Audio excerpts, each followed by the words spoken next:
Sex education is an economic justice issue. We could have kids learn more in school if we raise standards. We understood our curriculum and we were basically thrown a curveball. I don't think the wages match sort of the level of expectation of the position. Teachers literally have the future of the country in front of them every day. How would you solve this equation? For most of us, it's as simple as following a series of familiar steps to get us to that answer. Now, remember this. This is how students under Common Core were taught to solve the exact same question. First adopted in 2009, Common Core was an ambitious initiative to revolutionize the American education system. 41 states, the District of Columbia, and 4 territories signed up to participate. National leaders from Bill Gates to President Obama supported the idea of the Common Curriculum, and it cost an estimated $15.8 billion to implement. They thought standards were just too low in the U.S. and that we could have kids learn more in school if we raise standards. Quite frankly, they didn't really trust the schools to do this on their own. One of the most challenging aspects was we understood our curriculum and we were basically thrown a curveball into what it was and had to really adopt new practices. But a couple of years after its launch, it was met with confusion and ridicule. Some of the math items that were mocked, I think, deserved to be mocked, frankly. They were just very poor items. People deserve to know the truth, but it wasn't the truth. I was 15 in 1977, and I'll be 30 next week. I don't think that math checks out. I don't get math. I went to school in the 2000s, and we were taught Common Core. All of a sudden, parents were having to help their kids with math homework that they couldn't quite grasp because they hadn't been taught math that way. So, how can the U.S. fix our lagging school system? Can a common curriculum work?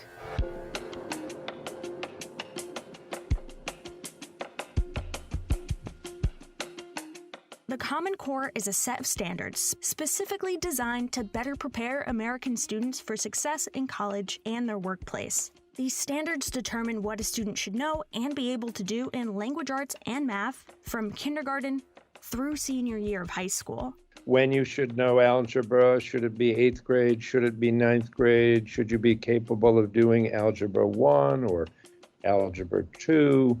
You know, when would it be appropriate to move into calculus, things of that nature. It's important to have a standard because you have to have a clear vision or goal of where you are going and what it is that you expect for your students. I think that if you go in without any expectations for your students, they themselves are going to be unclear, right? What it is that they are showing up to school every single day to achieve. Besides setting these benchmarks, Common Core also brought changes to how students were taught. There definitely was a shift, especially in just your thought and thinking about how you approach lesson plans and how you are going to make sure that you are disseminating the information in a way to your students that they can receive it. Do you know the Pythagorean theorem, right? Like, okay, a squared plus b squared equals c squared. You can probably ask any adult and they can shoot that back to you.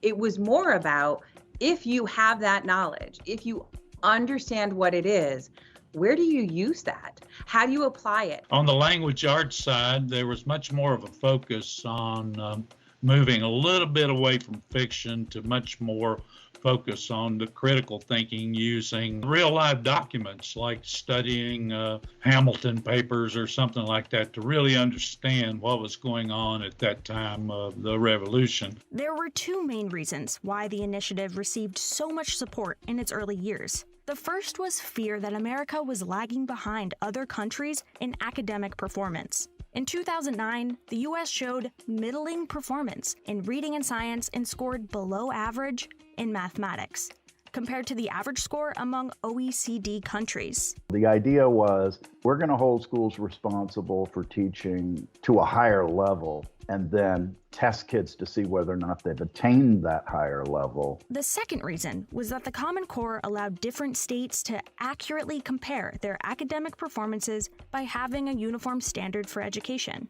And while one state might now say, we're doing a great job of achieving our standards, but these standards are very low, and another state is saying, we're not doing as well as we'd like to be doing in achieving our standards, but they're very high, this makes for a confusing conversation. With these intentions in mind, two nonprofit groups, the Council of Chief State School Officers and the National Governors Association, developed the standards. Achieve, a nonprofit education reform group, as well as various teachers' unions, including the National Education Association and the American Federation of Teachers, joined in to help the process. So when they got together in 2009, what they did first is they had a memorandum of understanding that they had states sign on to. And it basically said, okay, we're going to go write these standards. You don't have to accept them now, but can you at least say you'll be interested in looking at them and might accept them down the road if you find them to meet your needs? And over 45 states signed on to that memorandum of understanding. We made sure that we were having K-12 teachers talk to freshmen, sophomore professors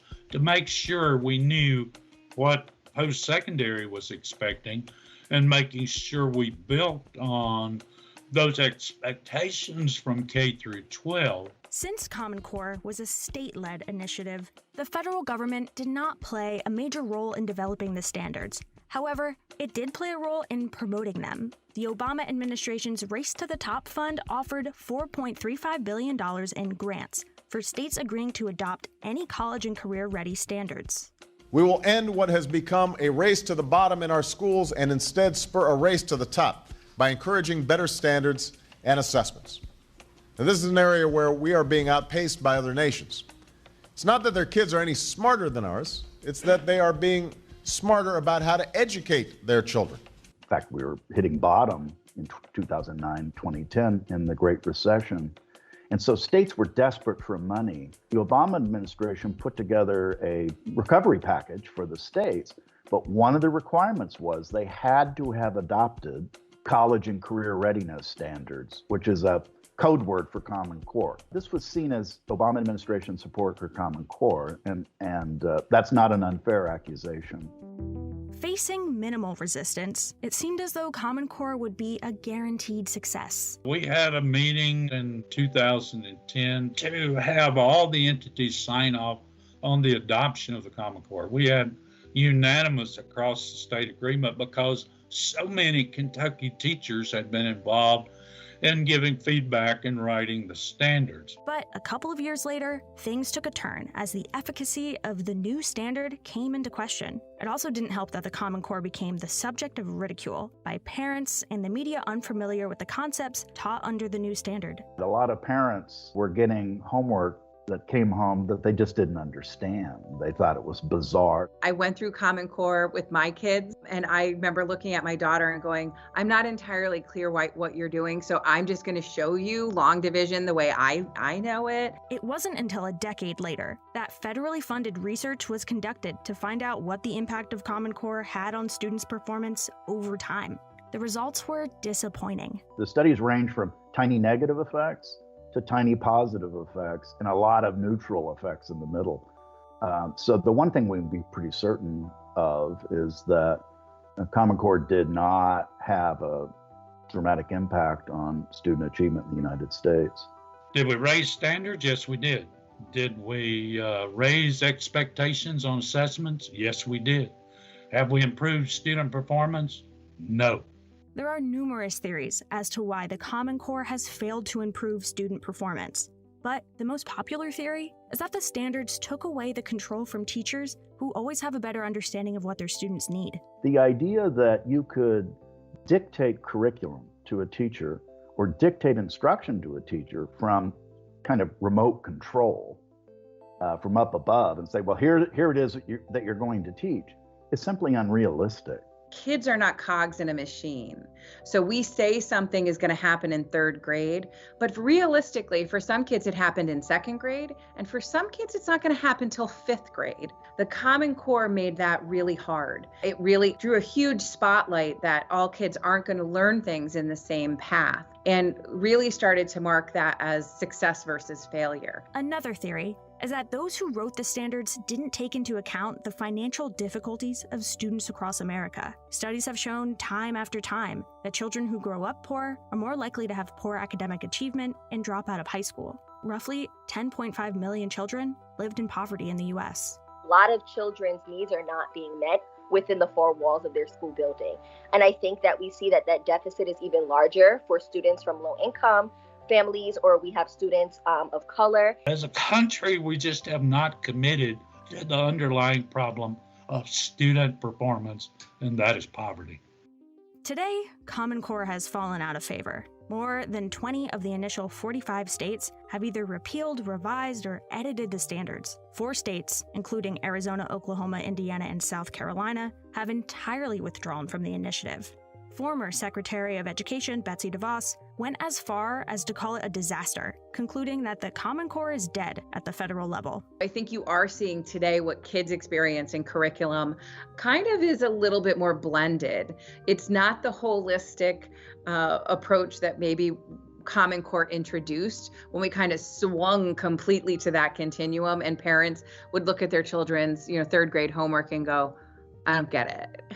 I don't think Common Core as such has a future, honestly, now. It was a movement at a particular time. It reached its heyday when we had widespread adoption. And as I said, then there was a retreat from that adoption. Many of the states have held on substantively to elements of that Common Core. But we've moved on. A few states have also developed a new educational standard as a replacement. On February 12, 2020, Florida officially adopted the Benchmarks for Excellent Student Thinking, or the BEST standards, as a replacement for the Common Core, while New York has developed its own, the Next Generation Learning Standards, that are expected to be implemented by September 2022. Some, however, argue that none of the newer standards would have been possible without the work of Common Core. The standards that the states have come up with, where they claimed they were different from Common Core, they're really not that much different. In fact, some states just basically took the Common Core label off and then slapped a new label on the package. So the Common Core is not going to go anywhere. I feel confident in saying that. What I think is probably going to happen is the continued evolution of the implementation of the Common Core. So the standards themselves will probably continue to exist and be anchors for our practice. What both supporters and the opponents of the original standard do agree on is that Common Core was an initiative doomed to fail from the start, mainly due to its politicalization. There were people who opposed standardized testing. They tend to be on the political left. They didn't like the Common Core test. It was this left-right coalition that really doomed Common Core politically. It wasn't necessarily evidence coming out that Common Core was effective or not effective. Once it became politicized, then all bets were off. States that had adopted it began to retreat. People began to relabel their standards, even if they were essentially the same standards. They didn't want the label Common Core because that had become politicized and identified with a political party or a political leader.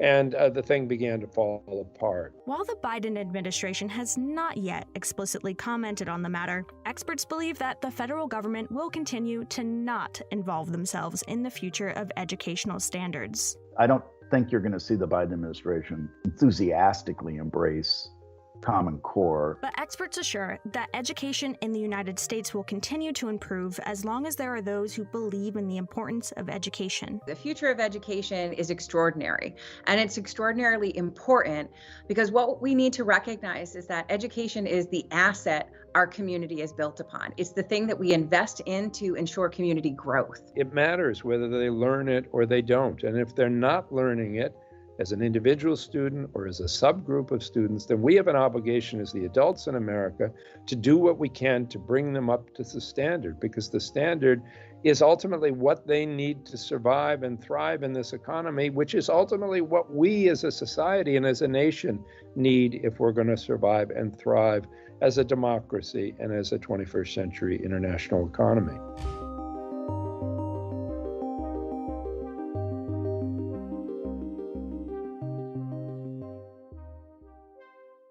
So your answer is really good at -0.6.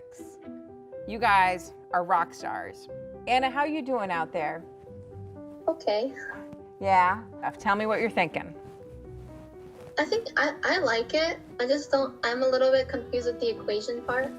Almost everyone remembers that one teacher who had a transformative impact on their life. The teacher that made school exciting and interesting and that genuinely cared. Teacher quality is the #1 school-related factor to student achievement. So no stress on that this weekend, Anna. It's going to be beautiful weather, so go enjoy it. In the meantime, you all take good care of yourselves, all right? I'm going to let you go a couple minutes early today. This is an extremely important profession. Teachers literally have the future of the country in front of them every day. But the teaching profession is in turmoil. The wage gap between teachers and others with the same level of education and experience is nearly 20% and growing. I think I'd be remiss to say I haven't had that moment where I was like, I could probably double my salary if I left and went elsewhere. I've never been really tempted enough to actually pull the trigger. And I really love what I do. And there is no other job like this. In some areas of the country, up to a quarter of teachers leave the profession annually, and about 1/5 of the workforce has to resort to a second job. The pandemic is likely making things worse. The exodus of some of our best and brightest teachers is that they realize they can't sustain a life that they had dreamed of. So why are teachers paid so little, and is there anything that can be done to change that?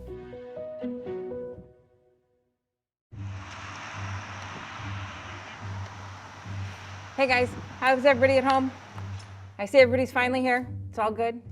This is Kate Diaz. She's a math and statistics teacher at Manchester High School in Connecticut. She's been working here her entire career, nearly 21 years. I came to teaching late in the game. I wasn't necessarily somebody who went through high school and college thinking, I'm going to be a teacher. I was substitute teaching. I was trying to kind of navigate those roads. And that was where my aha moment was. I was like, this is perfect. Show me one of your first.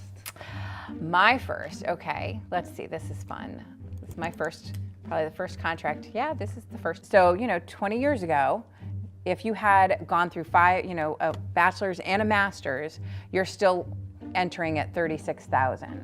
We have what we call like a slow burn in teaching. So there's this gradual kind of incremental increase that we contractually will negotiate. And then we hit what we call the max. 10 years in, I was probably at about 60,000. Now 21 years in, I'm about 90,000. That's considered high in the US. For example, in Mississippi, the lowest paying state, a teacher with 20 years of experience makes around $50,000. The average starting salary is just over $40,000. That's not a living wage in many parts of the country. I don't think the wages match sort of the level of expectation of the position. If you look at a teacher and you say to them, we want you to be a therapist, we want you to be a social worker, we want you to be a teacher, obviously, we want you to have some safety training, and then you layer in the joys of the pandemic and learning to teach online and to teach remotely. But don't forget that we do have the joy of standardized testing that we're going to layer on top of that, and then we're going to evaluate how you're successfully navigating all of the challenges facing the world while you're teaching a kid to read. Since the 1990s, the average inflation-adjusted teacher salaries have remained largely stagnant and even declined in the majority of states. That and the increasing stressful environment have resulted in low retention rates, shortages, and national teacher strikes around the country. In 2018, 375,000 school employees walked out to demand increased education funding and better pay. The full effects of the pandemic remain to be seen, although experts say it's not looking good. The movement Red for Ed was all about saying we need to pay attention to who the teachers are and to what they're doing and to what their compensation is. And it gave a national platform to the question of, do we value education? The American public school system as we know it today was invented about 100 years ago. Before that, it was mostly men teaching. Quite quickly, it was reconfigured into quote-unquote women's work.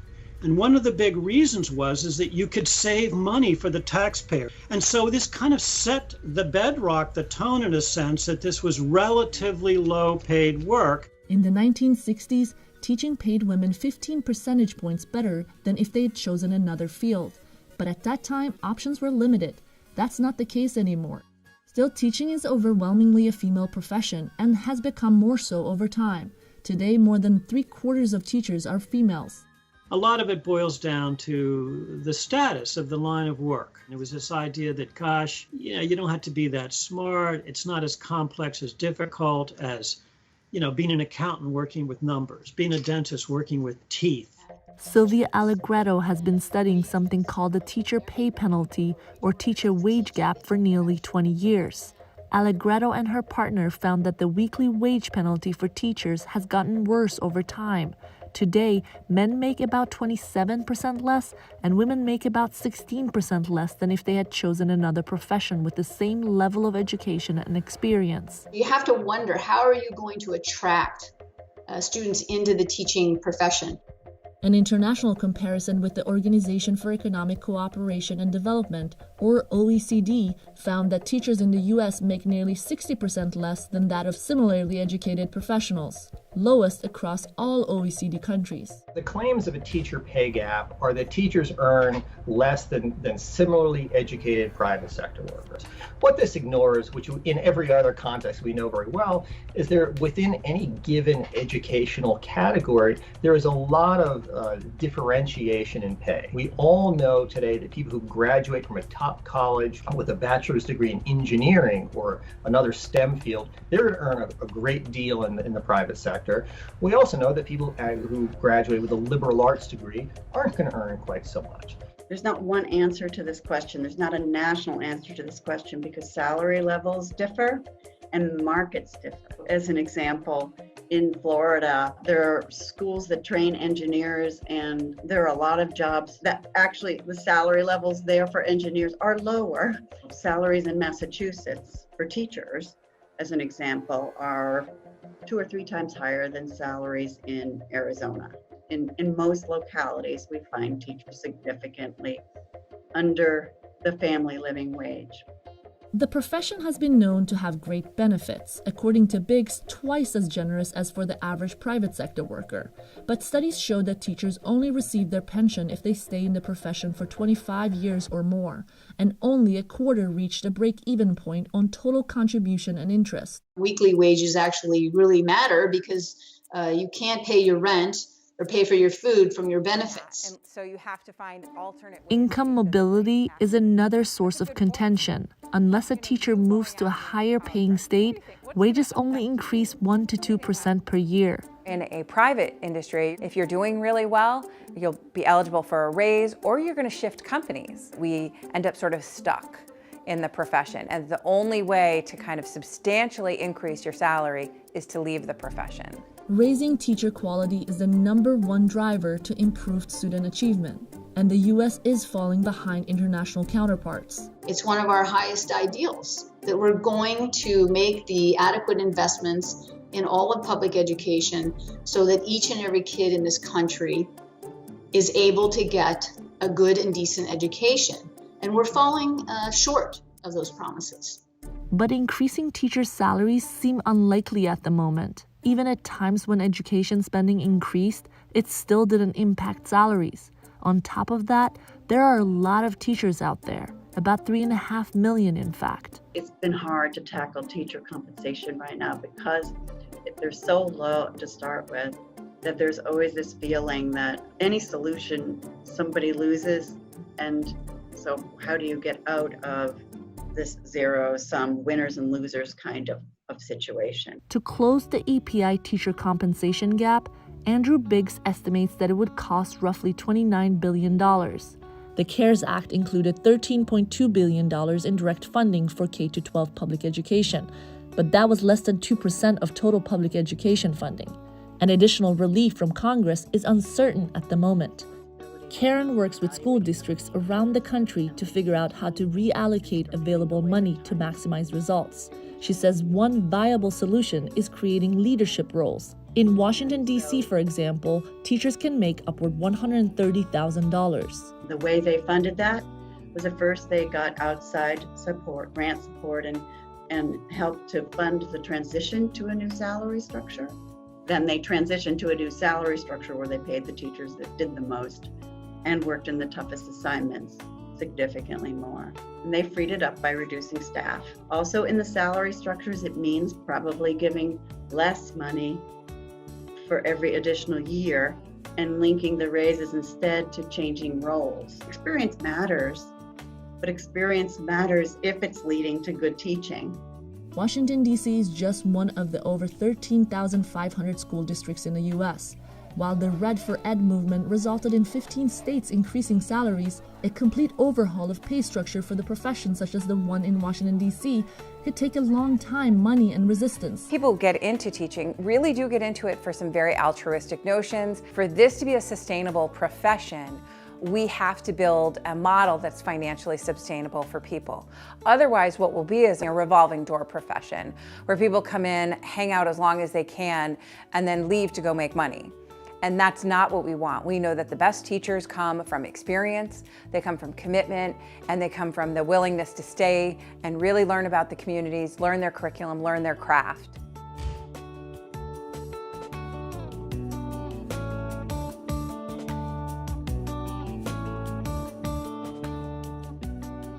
Sex ed in the U.S. is kind of a joke. Take, for example, this clip from Tina Fey's Mean Girls. Don't have sex, because you will get pregnant and die. With the majority of U.S. students reporting they've had sex before graduating high school, the type of sex ed they receive is a big deal for themselves personally and for the economy. Direct medical costs of unintended pregnancy in the United States totaled at least $5.5 billion in 2018, a rise from the 2011 estimate of $4.6 billion. But there's been a debate spanning decades about what information to include in the curriculum. We believe that sex education is an economic justice issue for the ability of giving young people the determination over their own decision-making as it relates to families and sexual activity and behavior. As a society becomes more diverse, it's ever more difficult to have any sort of consensus on a subject like sex and sexuality because it's so deeply connected to our ideas about ourselves as human beings. So the politics of this are complicated. Most young people are getting something. They're just not getting very much sex education. There is no national or federal mandate around sex education. And so what kids are taught in schools varies by state, by county, even by school. Only in sex ed is the sex ed teacher enjoined to actually change how the kids behave out of school. And this may be an impossible burden. So what does sex education mean for the economy? And what happens when some students are left behind? Sex education didn't become a part of the public school system until the early 20th century. Why do babies have fathers? There was a panic in American cities about sexually transmitted diseases. Middle and upper middle class white men were patronizing prostitutes, which has always been a conduit for STDs. Infected prostitutes are being legally removed for cure and rehabilitation. And were going home and infecting their wives. There was a rise in reported cases of venereal disease among young people of 50. During the First World War, as more and more soldiers got infected with STDs, that the federal government started to sponsor efforts at sex ed. Preventing the spread of sexually transmitted infections is one common goal of sex ed. Another is preventing unintended pregnancies, especially among teenagers. There are two general approaches to adolescent sex education. One is abstinence only until marriage, which is also called sexual risk avoidance. This curriculum teaches that abstaining from sex is the expected behavior for teenagers and frequently excludes information about contraception options and other safe sex practices. My name is Marianne Mozak, and I'm the president and CEO of a national nonprofit called Ascend, and we support the sexual risk avoidance education. When you say the word abstinence only, it seems that it would be inferring that abstinence is the only thing we talk about in a sexual risk avoidance program. It's way more than that. It's very holistic and talks about lots of broader topics that impact a person's life. The second curriculum is called Comprehensive Sex Education, which provides students with information about abstinence as well as safer sex practices such as contraception use and ways to reduce risk for contracting an STI. These programs may also include discussions of miscarriages, abortion, sexual orientation, and gender identity. Those are the extremes. Most programs fall someplace in the middle.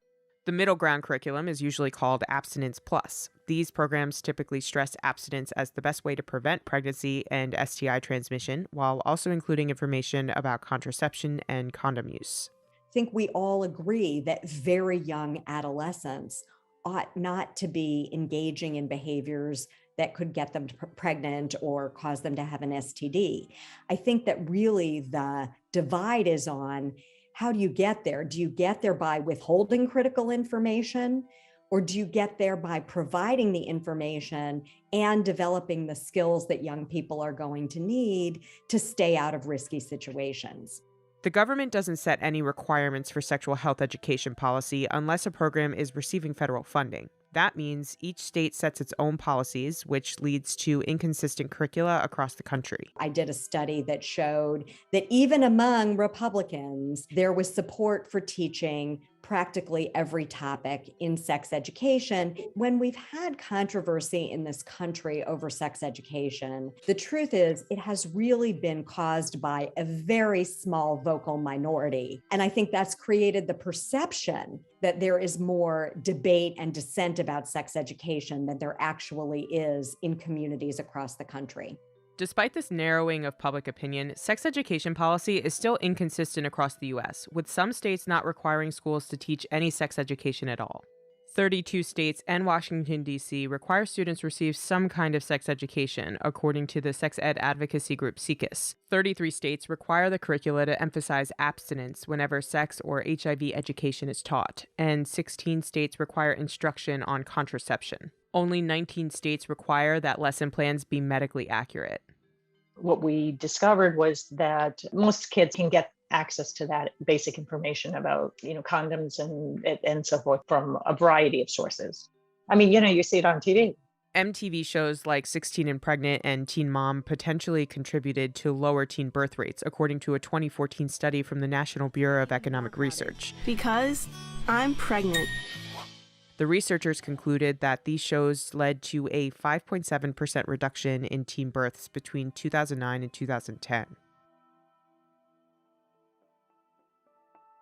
Sex education has some big public health goals, and if they aren't achieved, they can have serious economic consequences. Teenagers who unintentionally become pregnant tend to receive less education and are less likely to have a spouse with whom they can share in the financial support of raising a child. Society as a whole loses big time because we lose the productivity. Babies born to teens are much more susceptible to being low birth weight and having other health conditions that bear down on the healthcare system, raise our healthcare costs. A lot of those costs get funded through public dollars.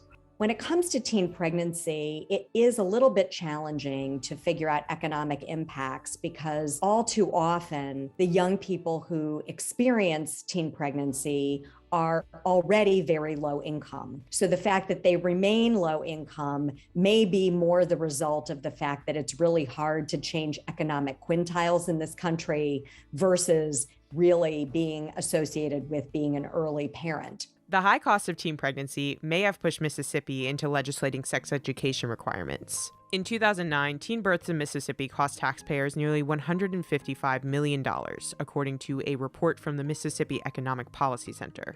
The report attributes these costs to lower wages among teen parents, higher incarceration rates for the children of teen parents, and increased foster care costs. In 2011, Mississippi Governor Haley Barbour signed a law that required all school districts to adopt a sex education curriculum. Family planning allows parents to control the timing of when they have children, how many children they have, which allows them to be able to prioritize how to pursue their education and career. There have been a number of studies on birth control itself, which shows that any $1 investment in family planning ends up saving $4 to $7 in terms of preventing unintended pregnancy on the other end. That certainly saves money. In terms of the economy, absolutely. But sexual delay is so important. 3 out of 5 children who are living in poverty live in families that are headed by unwed mothers. And we know the impact of single parents in terms of the benefits, the entitlement programs that we have in place for them, and that all impacts the economy. Access to birth control options such as the pill is correlated with higher earnings potential for women. Many women with access to the pill have lower wages in their 20s as they pursue more education, but then their income grows more rapidly in their 30s and 40s compared to women who did not have access to the pill. Preventing the spread of sexually transmitted infections also has economic impact. The CDC estimates that in 2018, about 1 in 5 people in the U.S. had an STI, with half of new STI cases among people aged 15 to 24. The CDC estimates STIs cost the U.S. nearly $16 billion in healthcare costs alone. Care for 15 to 24-year-olds made up an estimated 26% of that total cost. Testing and treating for sexually transmitted infections does incur a huge cost through both public insurance, private insurance, individual cost, and of course, the lifelong costs of some of the viral STDs for a particular individual who may be having to go to the doctor more, buy more treatments throughout their life. It can be a really high cost. There is no federal policy in the United States that governs sex education. Rather, the way that the federal government is involved in sex education is by appropriating limited funding for certain kinds of approaches. The U.S. government began funding abstinence-only programs in the 1980s during the Reagan administration as fear of HIV and AIDS spread throughout the country. Frequently, these programs were faith-based. The amount of money the federal government puts into sex education really expanded as part of welfare reform in 1996. And since then, there has been some funding, $200 million, that has really gone back and forth. The funding for abstinence-only education has varied with the electoral cycle. So during the Obama era, it went down. During the Trump era, it went back up. In 2015, the federal government provided about $55 million. In 2021, that number was up to $110 million.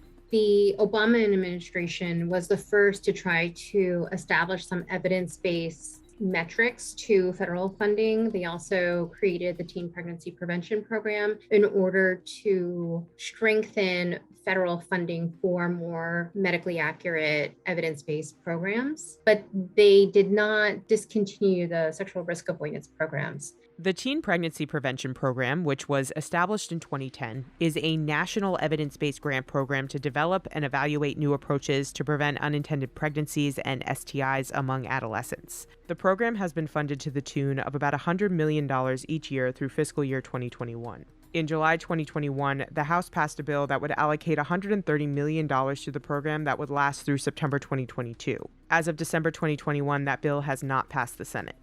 The federal government also provides funds through the Competitive Personal Responsibility Education Program. This funding stream supports a variety of evidence-based programs that focus on young people ages 10 to 19 who are homeless, in or aging out of foster care, living with HIV or AIDS, victims of human trafficking, or living in areas with high adolescent birth rates. The program's goals are to prevent pregnancy and STIs by emphasizing abstinence and contraception. It typically receives roughly $70 to $75 million in funding per year.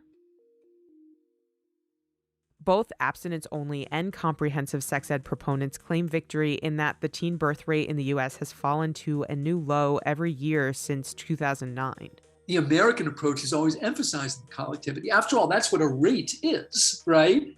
An STD rate or a pregnancy rate, that's a collective measure, a collective outcome. And the European approach has been much more focused on the individual, helping each individual develop what the sex educators call a healthy sexual life. Now, that's really difficult in a diverse society because healthy is an extremely loaded and value-weighted term. And what's healthy to one set of individuals or communities may not be healthy to another. I hope to see in the world is really universal comprehensive sex education being offered. We are working with the federal government and members of Congress to advance new legislation, the Real Education and Access for Healthy Youth Act, that speaks directly to those needs. I also believe that it means that we are doing the right thing by talking about sex education from this bigger goal perspective than just preventing teenage pregnancy. It's really important that we reinforce those good habits that the teens are making right now by helping them with refusal skills, self-regulation skills, helping them with goal setting, putting an eye on their future. Personal agency is extremely important, and we're only there to provide the medical facts and to also begin to instill some critical thinking.